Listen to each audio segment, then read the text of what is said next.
You know, we always say you're stronger together. That's our catchphrase. Yes, it is. But I really think it's more than just our catchphrase. It's how we live our life. And this couple are a perfect example of being stronger together. They're parents, they're entrepreneurs, and they understand what it's like to live in close quarters together. And they are great examples of how to take the time and use it to God's glory. We want to welcome to the show the Davis family. They're going to be coming up next on this episode of the Rich Relationship Podcast with Gil and Renee. Stay tuned. Welcome to the Rich Relationship Podcast with Gil and Renee, where amazing things happen. Our goal is to help build, repair, and restore healthy relationships. Our primary focus is on the marriage relationship. However, the topics are applicable to the relationships that we value most. Remember, we're stronger together. Let's grow. Hey, fam. How are you guys doing? You guys all ready to share your love story? Yeah. Yes, we are. We are excited. We appreciate you guys just hanging out with us for a little while just to share your love story. And we just love that you guys are on the show with us tonight. So why don't you guys just jump in and just start our audience out with just how did you guys meet and how did you get together? Just a little bit about your love story. Well, you want to tell it? You want me to tell you? Sure. Let's hear both versions. We always love to say, who's going to start? Okay. All right. So we met in Italy. Okay. Yeah, it was in 11 years ago in Italy. So we was young, so I was clubbing at that time. There was a club that was called Crazy Bull, and that was like my go-to spot. And I was a heavy clubber. Like, I mean, I went Friday night, Saturday night, Sunday night, Tuesday nights, because it was like, are you a dancer or are you like a DJ? Neither. Oh, you just like the atmosphere. Okay. But before you jump into that, how did you guys get to Italy, though? Just so our listeners know, how did you end up in? You are American, right? Well, okay. I'm full black. Yeah. He's black and Italian. Okay, so how did you met in Italy? Okay, got it. Right, but my mother and her ex-husband he was military. Okay, so that's how we got over overseas. He was stationed overseas. His parents were on the government side of things. His dad was a retired military. His mom's Italian, so they went from the States to Italy a lot. Okay, that's even better because I thought we were getting ready to let our audience know we just went international, y'all. Yes, we did. But kind of sort of. But go ahead, Charles. Go ahead. I'll let you finish. Sorry about that. I just had to jump in there. Oh, yeah, you're good. You're good. Yeah. So my dad was also stationed there, you could say, as a civilian. And we were both dependents at the time. I was a clubber, so I went to the club a lot.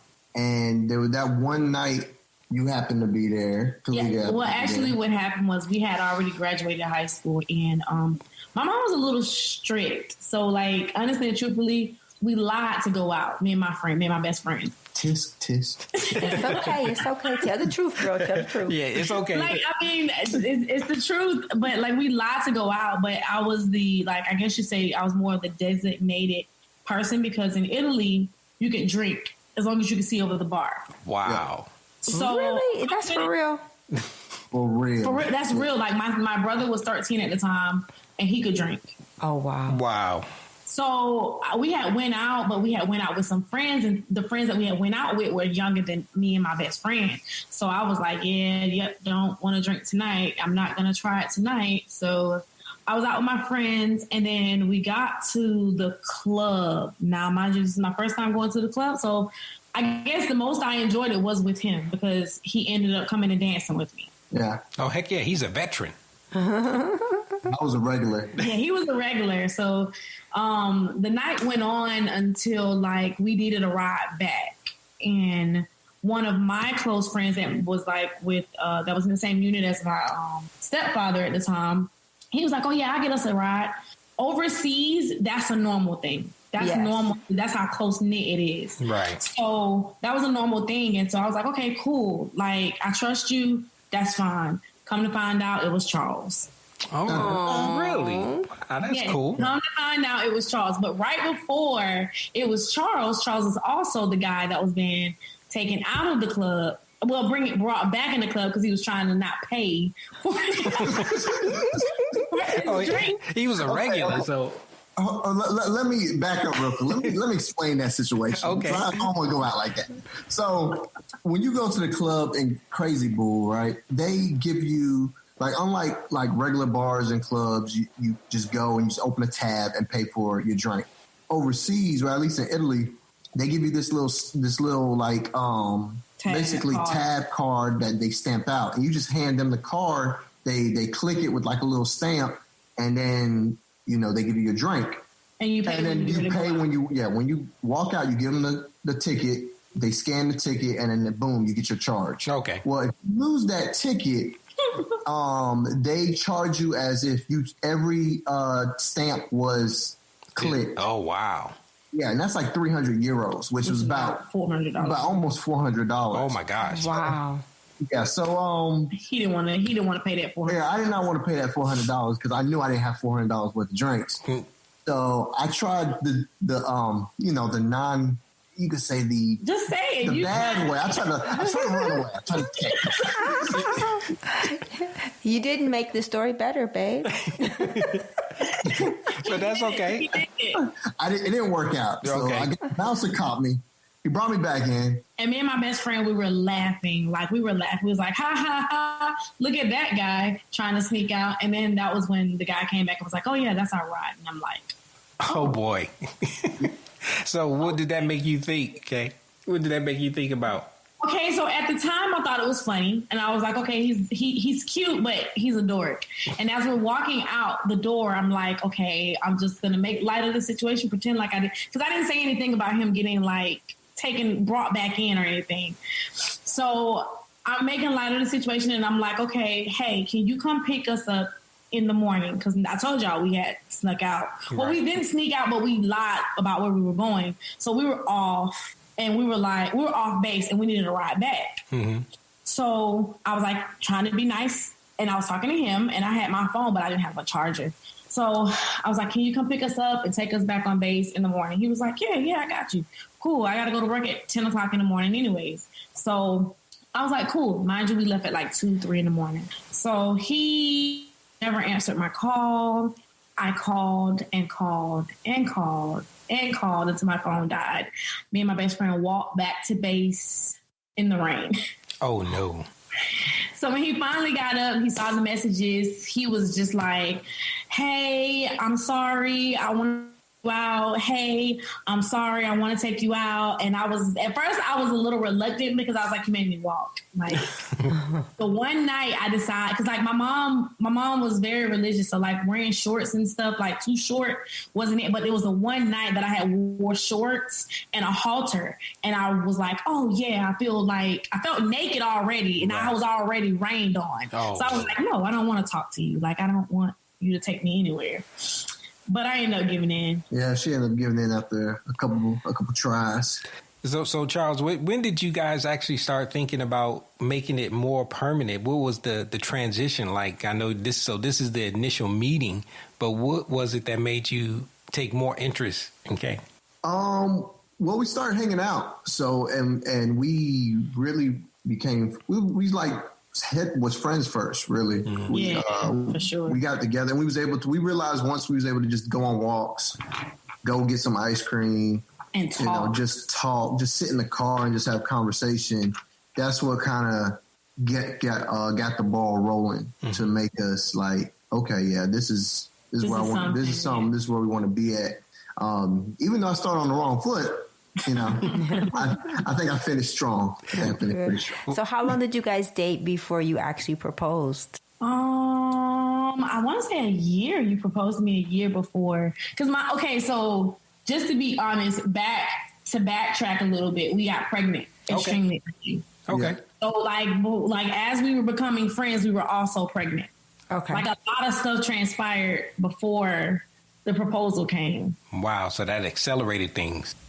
I mean, not really, because I will say the difference between a lot of people that used to give us advice I guess they thought like we were so head over heels with the idea of baby. We were really just working on us, like between the two of us. Like if we didn't work, that was fine. We were still going to co-parent. Like, but we were more headstrong on what Kaleka wanted, what Charles wanted. If that was fine, like we already knew when it came to the child, regardless of the child, we were going to. Yeah, we was on the same page. Yeah, we was on the same page by the time not even by the time we just. I guess God put us in a space, oddly enough, to once we met each other, we knew what we wanted, if that makes sense. Oh, yeah, absolutely. Kaleka, what made you actually, I know you guys kind of mentioned it, that you guys spent a lot of time talking and just kind of getting acquainted with each other. What would you say to some younger people about how important that is when it comes to getting to know each other as a couple, but also, you guys said, as individuals? I guess I would say, like, take it slow, because I thank God for the time that we took. Like, we literally would be, like, every day together. We spent a lot of time together for one. Yeah, we did a whole lot. It was kind of, like, obsessive almost. But it was like, dang, like, what is he doing today? Or what is she doing today? Let's talk. Like, let's be together. Let's go on a walk. Are you having a good day? If you're not having a good day, we literally took time to get to know one another, like step by step, instead of being like, oh, I'm just so madly in love with you. Just want to see, like, it wasn't all of that. And we took the time to enjoy the stuff that we both liked and we both had in common. Like, we both loved to eat. We was foodies. So like, going to a restaurant and we tried different spots, especially in Italy. Like, why not? Oh, yeah. So we went to different restaurants and ate and just, had conversation, walked, drove around, just enjoyed the scenery. Like, I think we took the time just to embrace each other rather than just... Even during the bad times. Yeah, even during the bad times, rather than just, just focus on, well, you're my girlfriend, I'm your boyfriend. This is how it's supposed to be. Exactly. That was one thing that we didn't do either. Like, it wasn't a particular way it had to be. I guess because we had so many people trying to give us an input because we got so pregnant. We got pregnant so quickly. Mm-hmm. It was more thinking of, okay, that's good, but what does he do that makes me annoyed? And how do I communicate this to him? Because all of this other stuff is going on. Like, we made a bubble for ourselves. And Kaleka, so one of the things that I hear you both saying is that you made yourself and the relationship the priority. How did you know to do that? Church. And he wasn't even a church person. Yeah, at that time I wasn't really. I wasn't in the church all the time. Right. I believed in God and everything, but I wasn't that every Sunday in church. And for me, and my perspective was my priorities. I cared about her, and I knew what I wanted, so I focused my attention on what I want. And that's a good point, Charles. And I want you to elaborate a little bit on that for guys, that you started out being a clubber, and then you met someone that you want to spend some time with. What would you say to that young man who was kind of reproducing what you had kind of started doing, but then you changed and shifted your priorities? What would you say to that young man about why that is important to make the relationship work? Ooh, yeah, that's huge. That's actually real huge, because I had to kind of take away the distractions, because I know when me and Kaleka started actually dating and being girlfriend and boyfriend, I stopped clubbing like that. I dropped it almost completely. I think I went couple more times, but like I could count it on my hands how many times I went after that. It's huge. You just got to know your priorities. You got to know your responsibility. And the fact that I know when we became pregnant, that was a big thing too. And when you said that, that's great that you recognize that it was the priority and you changed your focus and shifted. So if you remember back when you were actually still going to the club that one or two times, did it kind of lose some of its luster? Yes. Like, it didn't feel the same. It wasn't the same at all. Going in there, the same feeling I got pre being with Kaleka versus post Kaleka, after being with Kaleka, it wasn't the same feeling. It's kind of like when you eat something for so long, and then one day you taste it and it just tastes nasty. It just had a bad taste in my mouth. So Well, I want to pick your brain a little bit, Charles, because I was never a club person. I never liked it. But would you say that your desire to go to the club was because you were looking for something? No, my desire to go to the club actually was just to have fun. So when I left Fayetteville, North Carolina, because that's where I'm originally from, and got brought over to Italy, at first I didn't want to go. I was a freshman year in college. And my parents were like, I'm taking this job and you're coming with us because you're not really even taking this college thing serious. Right. Looking back on it, I understand why they did it. Right. But at the time, I didn't want to do it. So when I got over there, I was kind of in this mind space like, I don't want to be here. I'm not really feeling this. So when I met some friends, got a job, and met a couple people that wanted to go out, I just wanted to get out, clear my mind, just have fun. Really, that's the whole reason I even was going to the club, because before then I wasn't a clubber. I didn't become a clubber till I got to Italy. I asked that question because I think sometimes people don't realize that, Gil makes this statement. It says, when I was empty. I think that we have a generation of people who do things and they don't know why they do it. And even though you may not have felt like, you were looking for something, but it's like when you met Kaleka, you were able to stop your behavior so fast. So it leads me to believe from the outside looking in that even though that you didn't realize that's what you were looking for, because God created us to want human connection and relationship, but that when that space was filled, that appetite, like you said, was gone. And so just for people who don't realize it, sometimes there's things that we do and we don't know why we do it. And until we stop and really think about it really hard, we may never really realize it. And so it's good to see how your relationship with Kay has really shifted the trajectory of your life as your family, as a husband, and as a man. And we're talking to Kaleka and Charles Davis, and we're going to ask them a little bit more about after they had gotten married and they were going to be new parents. And we're going to be talking about that a little bit next after this brief intermission. Gil and Renee Beaver's over 30-year relationship is the genesis for the Rich Relationship Podcast, which is designed to empower individuals with the tools, principles, and the community needed to unpack ourselves, our past, and our preconceived notions associated with relationships. Let's get empty and grow together so that our lives will be filled with love and healthy, rich relationships. Now let's go into our show. So we are actually enjoying this conversation. I always love you guys are amazing. I always love hearing stories about how people got started and how they met and all those things. And you guys had a little bit different dynamic. You mentioned, Kaleka, that you guys said we're going to be new parents. But you also had a stronger support system, it sounded like.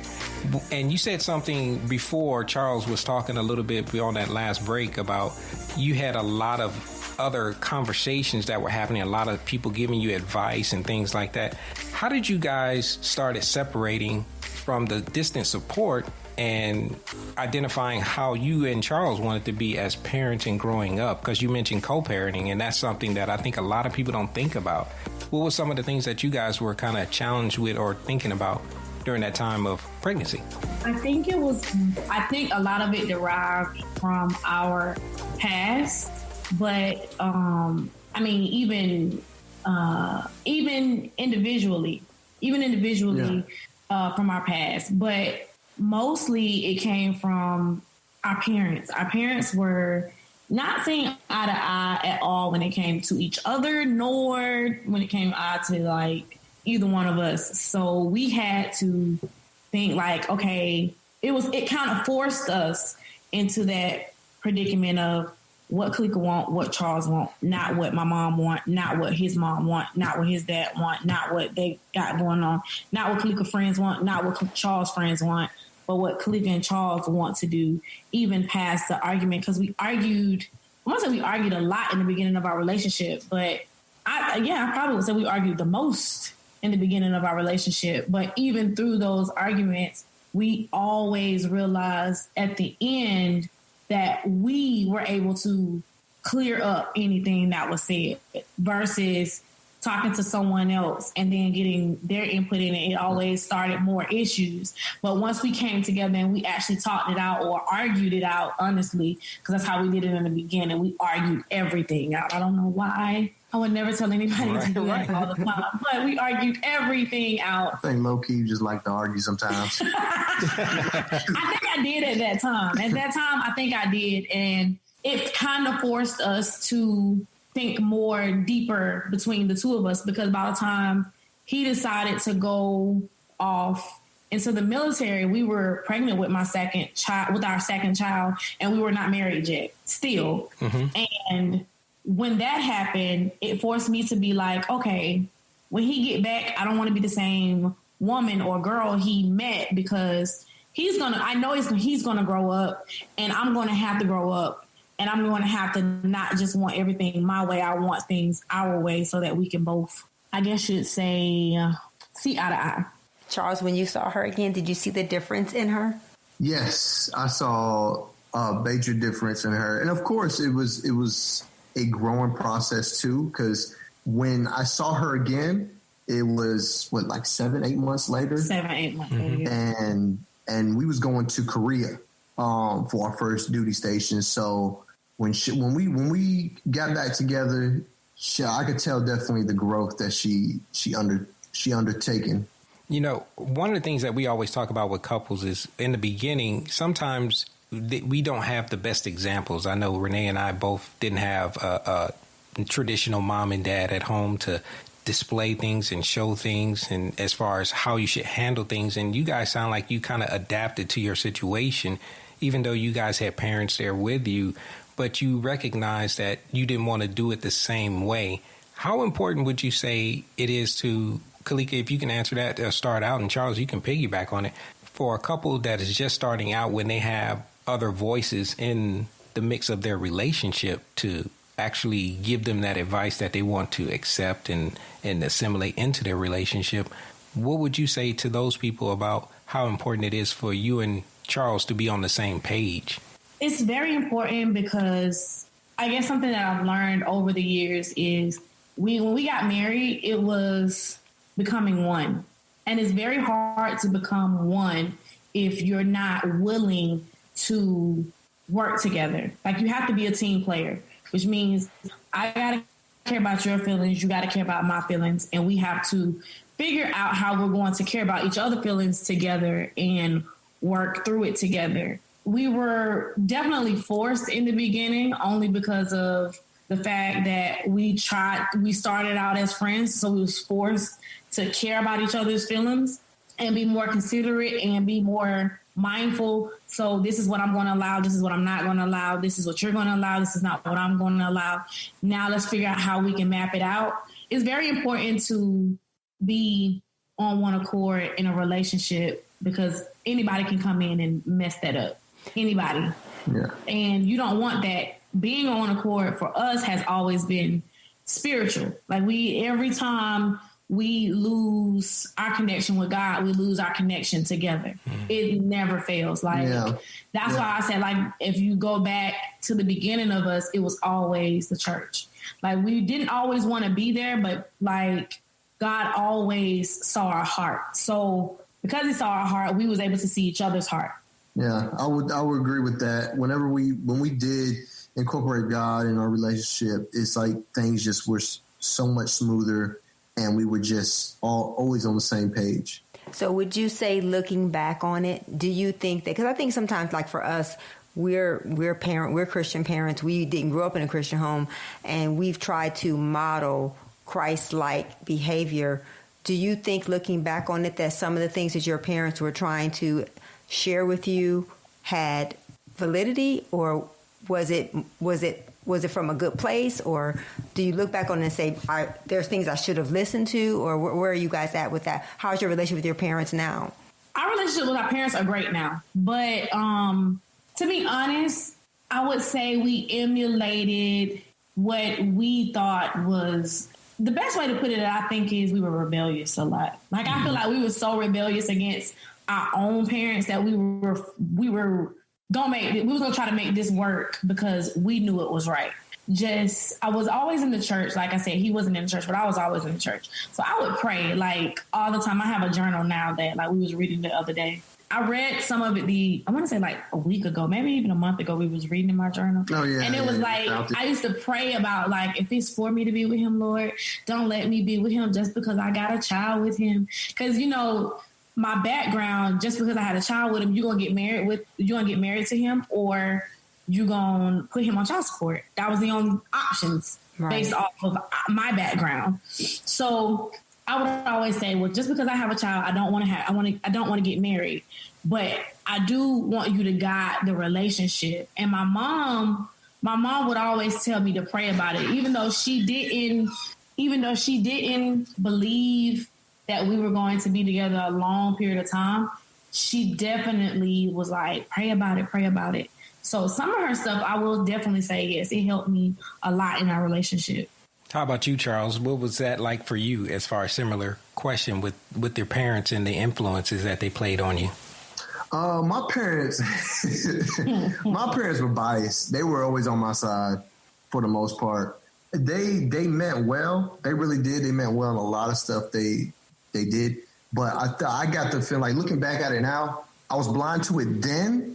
But looking back at it now, I can honestly say the advice that they were giving me was basically look out for myself. Mm-hmm. Don't get hurt by this, or don't get trapped, or don't don't get yourself in no type of predicament. Yeah. Cross my T's, dot my I's type of thing. But the thing is with me that my parents didn't realize, I'm like, okay, you can give me this advice, but end of the day, I'm gonna go with my gut feeling. And it's good that, like you said, you guys have, your relationship with your parents is good. And I'm sure that, because you guys have been married now for how long? 10 years. Well, 10 years in January. Yeah, going on 10. Yeah, that's beautiful. Yay. And so the people who probably didn't think you guys would make it, that's what people say, well, I never thought you would have made it. It's funny how, I love how you guys said you guys had to listen to, what you guys both wanted and learn to communicate. What would be... You said initially your go-to form of communication was arguing. What helped you guys learn to communicate in a different way versus arguing? I think me growing up first. Just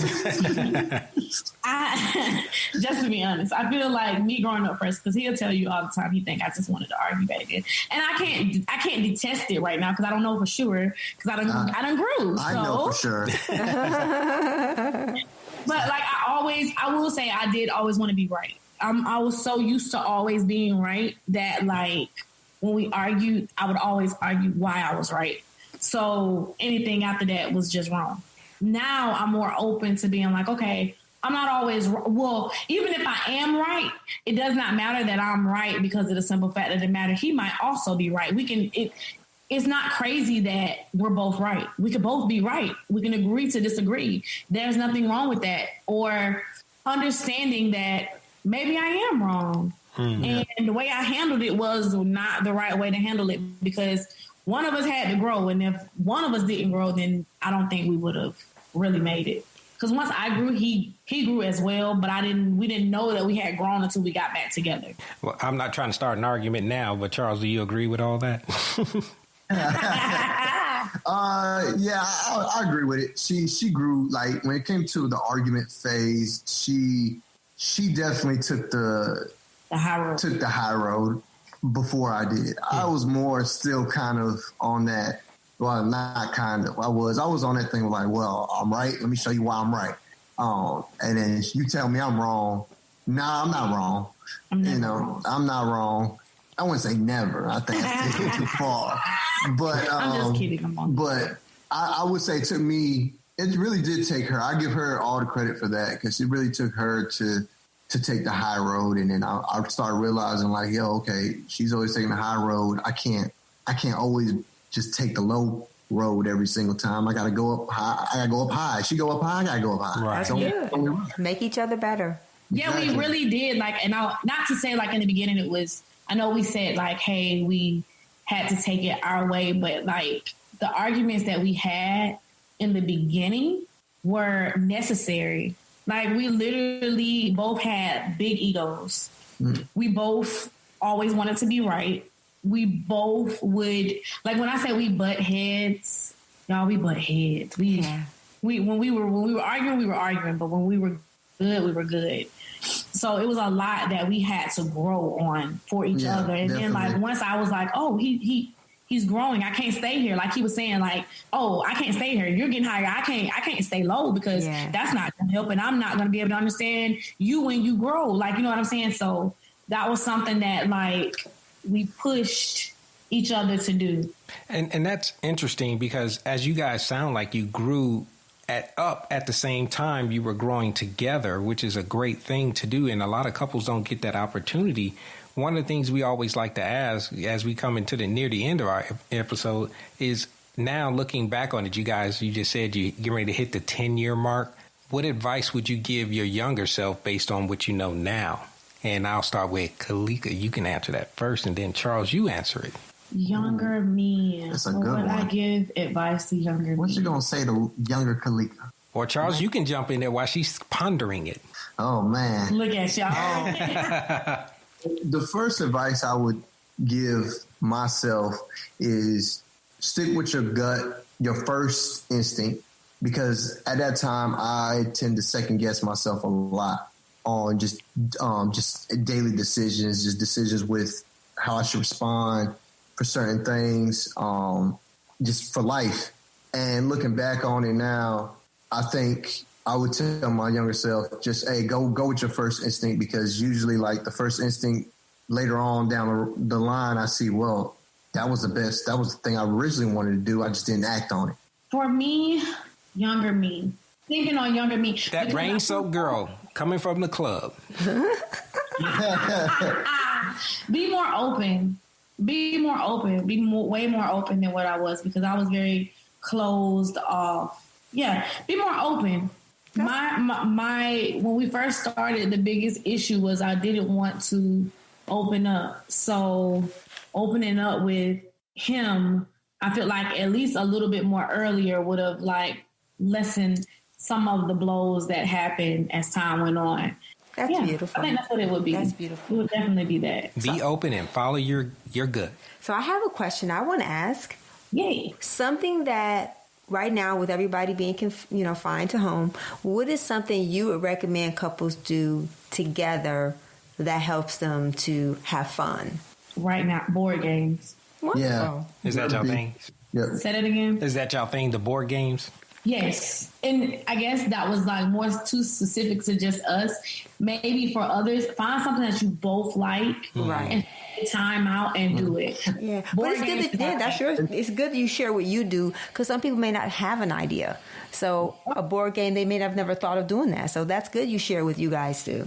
Yeah, and do something allows you to interact. Yeah. In whatever you're doing, not just watching TV or just something that where you just become mindless. Because my thing was, for a good while, I considered watching TV spending time.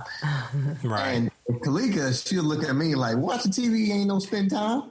Because you don't have to think to watch TV. Yeah. Right. You don't have to communicate or engage or... Yeah, right. But I'm like, no, but we're in the same room. I'm holding your hand. See, well, you sleeping when you spend time too. Where we had most of our issues. Like the beginning of our relationship was like very adventurous. But like, I want to say probably the 7-year till about the 9th year was probably us being like, whoa, we done grew again. Now we got to get we done changed up again. Yeah, so like, and you're going to change all the time.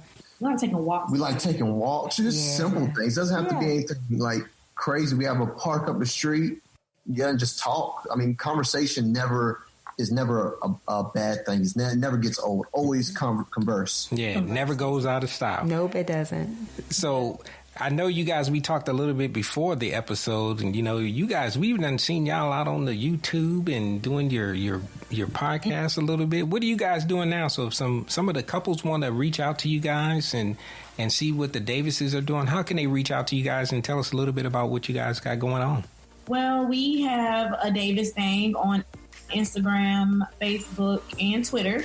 AHDVDAVISTHANG on all social media, and we basically we just talk about different topics for couples. I mean, a lot of a lot of couples get together, especially our generation, they get together, they think they want to be married just because it's the hype now, and they get so excited about the wedding but forget about the work that has to be put in. Yes.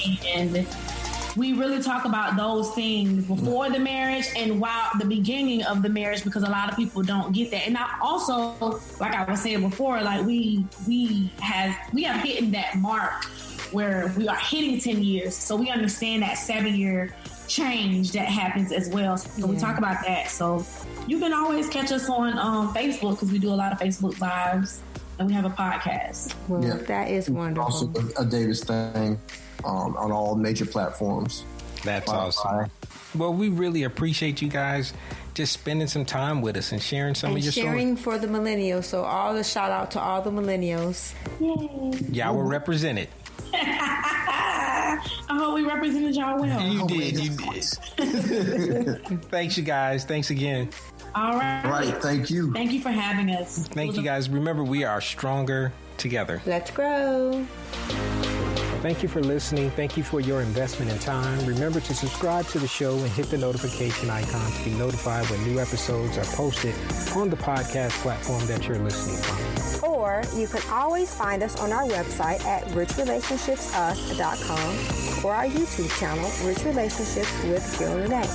If you found this podcast helpful or you think it could help someone that you know and care about, please pass it along and share it with them.